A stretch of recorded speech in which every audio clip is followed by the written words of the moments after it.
สวัสดีครับขอทดสอบสักผลงานเพลงนะครับขออนุญาตด้วยนะครับสักผลงานเพลง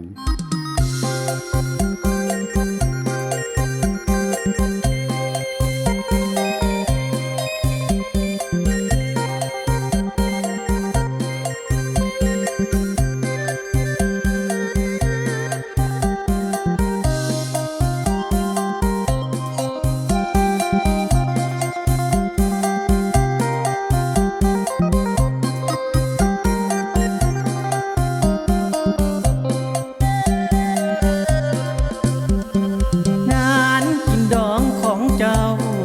บ่ส่งข่าวแค่น้อคนดีหรือน้องย่านอายบ่มีเงินใส่ซองสันบ่น้องลาหมู่โทรมาข่าวว่าผู้สาวตูสิแต่งงานให้หมู่เฝ้าคืนมาบ้านให้มาเบิ่งได้เห็นกับตาปัจจัยลางานคืนมาบ้านวันที่น้องแต่งพอปันฟ้าพาแลงเห็นน้องแต่งหน้าซื่นตาบานเกี่ยวแขนป้อนไข่ยิ้มสดใสเจ้าบ่าวเจ้าสาวน้องคงลืมแล้วน้องผู้บ่าวคนเคยสัญญาก่อนให้จากบ้านไปใส่ว่าน้องนี้สิทาสิโล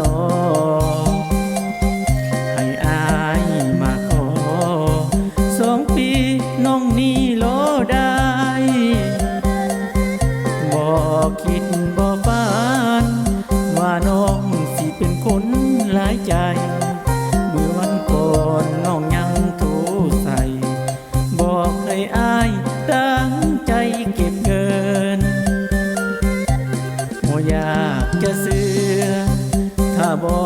ได้เห็นกับตาหรือที่ผ่านมามันเป็น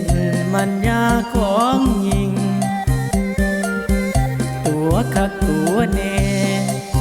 หลอกเก่งปั่นว่าตูลิงคนที่ถึกทิมมือนี้ขอมาเห็นหน้ามางานแต่งของเจ้าเป็นแขกน้องบ่ได้เสิร์ฟอายสิขอเอาเงินเก็บไว้แต่งผูกแขนให้น้องโชคดีเด้อลาขอโทษที่มาหากใจเจ้ามองขอให้ความหักของน้องที่มีเท่ายอดทองกระบอกยอดเป็ดเดือนา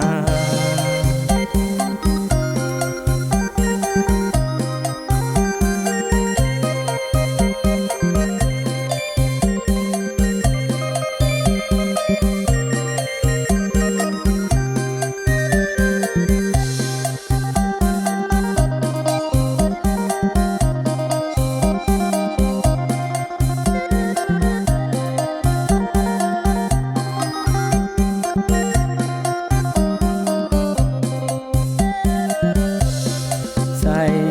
ว่าน้องนี้สิทาสิโลให้อายมาขอ2 ปีน้องนี่โลได้บ่คิดบ่ฝันว่าน้องสิเป็นคนหลายใจเมื่อวันก่อนน้องยังโทรใส่บอกให้อายตั้งใจเก็บเงินบ่อยากจะเชื่อถ้าบ่ได้เห็นกับตาหรือที่ผ่านมามันเป็นมันยาของหญิงตัวคักตัวแน่หลอกเก่งปั่นว่าตูลิงคนที่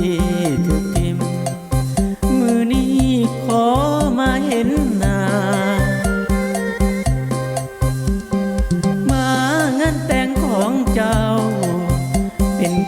กน้องบ่ได้เสิร์อายสิขอเอาเงินเก็บไว้แต่งผูกแขนให้น้องโชคดีเด้อลาขอโทษที่มาหากใจเจ้ามองขอให้ความหักงงน้องคือไม่เท่ายอดทองกระบอกยอดเพชรเดือนนา